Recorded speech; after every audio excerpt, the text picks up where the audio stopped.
Jadi proses terurainya lemak di dalam tubuh, apalagi orang-orang yang obes, itu lebih cepat ketimbang hanya olahraga seperti biasa. Tapi ingat, tadi balik lagi ada beberapa orang yang tidak boleh ngopi tadi. Nah, itu harus dibatasi. Jadi harus lihat dulu kita memang bisa ngopi atau enggak. Kalau enggak bisa, yuk. Welcome to my channel. Jangan lupa subscribe, like, share, and comment. Thank you for watching. Halo Pak Dokter, hari ini saya ada bersama Pak Dokter Erwin. Dia adalah Cuper Coffee yang cukup terkenal di Jambi. Kemudian profesinya juga Dokter Health Coffee Preceptor. Preceptor. Edukator sehat. Oh gitu. Kami ada di workshop beliau yang bernama Limposit Coffee. Selamat, ini udah keren, udah terkenal nih dokternya. Terima kasih udah terima saya di sini. Iya, nanti kita ngobrol ya Pak Dokter ya. Oke. Saya sini kalau ada ini aja, misalnya ada yang mau belajar. Oh gitu. Jadi ini tempat workshop ya. Kamu lebih ke arah ini ya, yang mau nanya-nanya kopi ya. Karena barang mainnya semuanya di sini. Oh, semuanya di sini ya. Peralatannya semua di sini. Oke, sahabat semua, kembali saya di sini bersama Dokter Erwin. Lagi buat apa nih, Pak Dokter Erwin? Nah, kita buat kopi filter. Jadi pakai alat yang namanya V60 Hario. Jadi kopinya disaring. Oke. Ini kopi tanpa gula nanti ya. Tapi dia punya rasa seperti buah-buahan tropis, mangga, orange. Dan baik itu kopinya jenis apa gitu? Dari 3 jenis yang ada di Jambi, Arabica, Robusta, dan Liberica. Nah dari 3 itu yang paling bagus itu apa untuk kesehatan? Kalau untuk kesehatan semua kopi itu pada dasarnya bagus, tiga-tiganya bagus. Cuman cara pengolahan kopinya, buat diolah seperti apa dulu. Selama kopi itu tidak diolah menggunakan bahan tambahan yang sifatnya punya kalori tinggi, kopi itu bagus. Karena kopi itu selama ini orang kenalnya kafein aja kan, tapi ada 3 zat lain di kopi yang bagus. Selain kafein ada antioksidan yang kita bagus buat menangkal radikal bebas.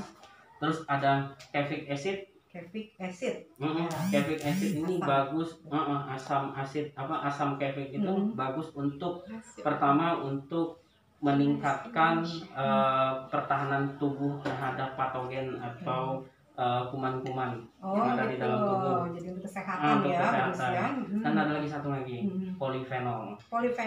Polifenol ini itu kalau secara penelitiannya dia mampu untuk memproteksi tubuh terhadap infeksi virus. Oh gitu. Itu luar biasa dong ya. Sebenarnya benar, bagus. Cuman kebanyakan kopi itu tidak diolah secara benar. Jadi yang benar yang gimana ya Pak Dokter? Yang benar itu, nah saat ini kan kita buat kopi tanpa tambahan bahan-bahan. Jadi cuman kopinya aja. Tapi dia bisa muncul taste seperti mangga, citrus, nanti dicoba. Gitu ya.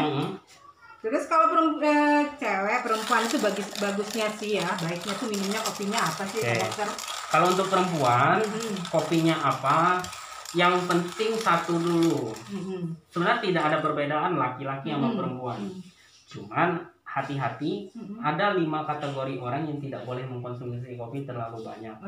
Yang pertama, absolut tidak boleh ngopi sama sekali, ibu hamil. Ibu hamil tidak boleh. Karena kenapa? Kopi itu dapat meningkatkan tekanan darah, sehingga yang dikhawatirkan pada saat ibu hamil mengkonsumsi kopi, jadinya nanti tensinya jadi naik. Nanti preeklamsi. Kejang gitu ya? Iya, preeklamsi itu kan salah satu penyakit pada ibu hamil yang dikhawatirkan muncul. Jadi termasuk dalam salah satu gawat darurat kehamilan juga.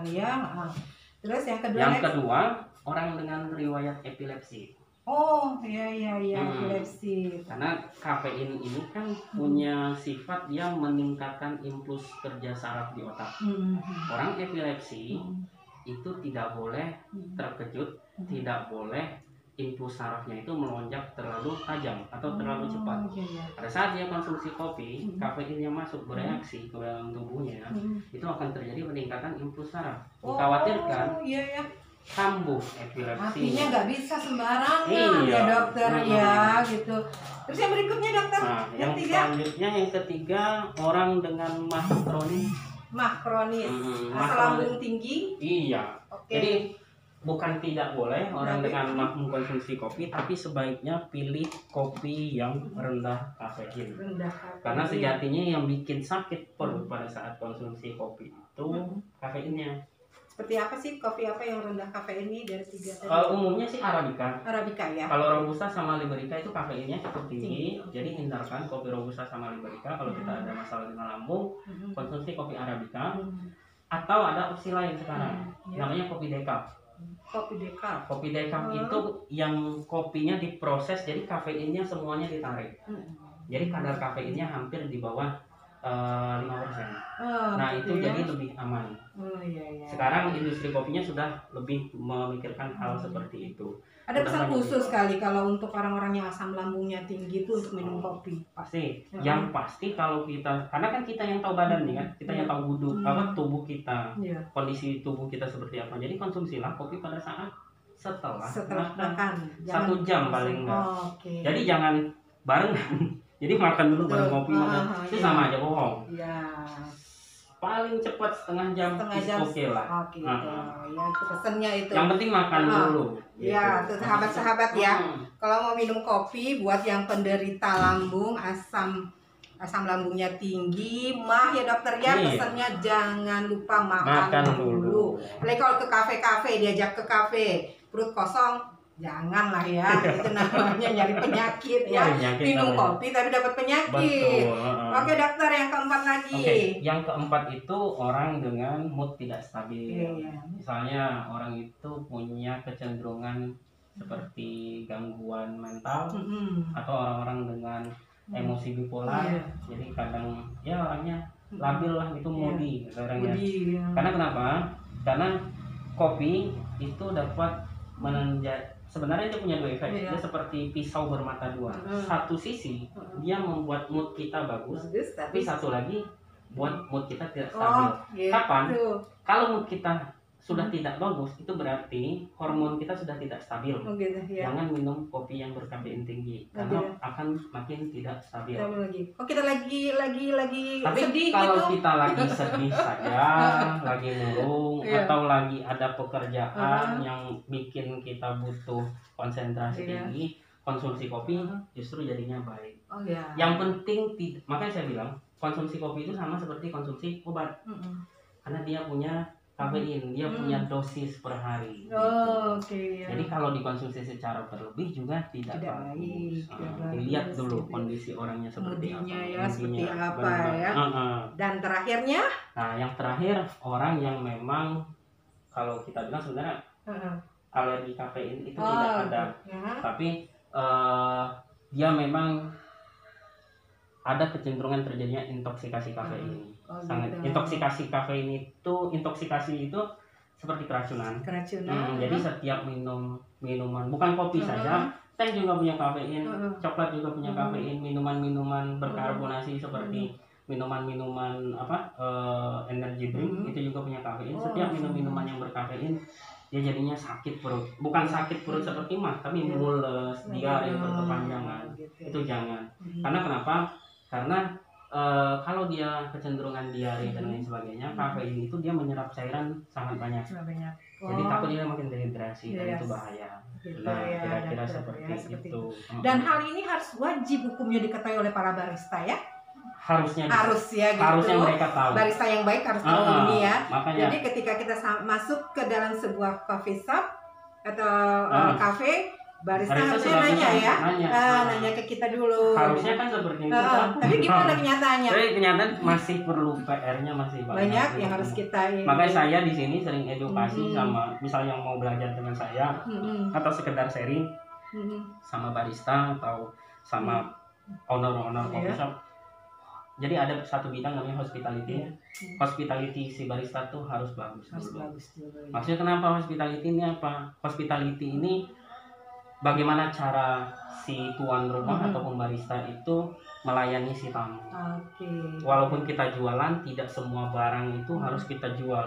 Jadi lebih bagus kita menjual barang yang memang punya efek baik untuk customer, sehingga customer itu bakal jadi customer loyal untuk jadi pelanggan setia ya. Terus satu lagi, dokter ini kan terkenal sebagai cover ya, gitu kan. Ada kiatnya nggak buat para pemula ini misalnya ya, yang baru-baru ini? Kiatnya apa sih? Sekali aja kita coba, kita tahu oh ini Arabica, oh ini Robusta gitu aja. Gimana sih kiatnya Pak Dokter? Kalau jadi cover itu sama seperti jadi apa sih, vlogger kuliner. Gitu ya. Makin banyak kopi yang dia minum, maksudnya bukan kopinya itu aja, maksudnya kopi yang lain, kopi yang ditanam di daerah lain, negara lain, makin banyak wawasan kita rasa kopi di ingatan dia.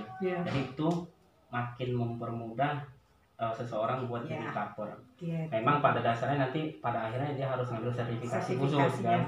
Tapi satu, percuma punya sertifikasi khusus tapi wawasan cita rasanya tidak bagus gitu. Iya, makasih banyak nih dokter. Dokter terlihat energik sekali. Pasti ini karena banyak ngopi dan juga berolahraga ya?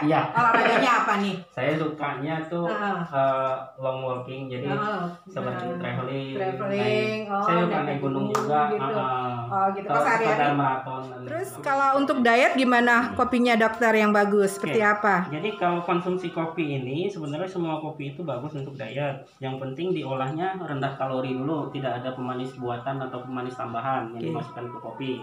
Contoh kopi yang sekarang kita buat, kopi filter ya, tanpa ada tambahan apapun.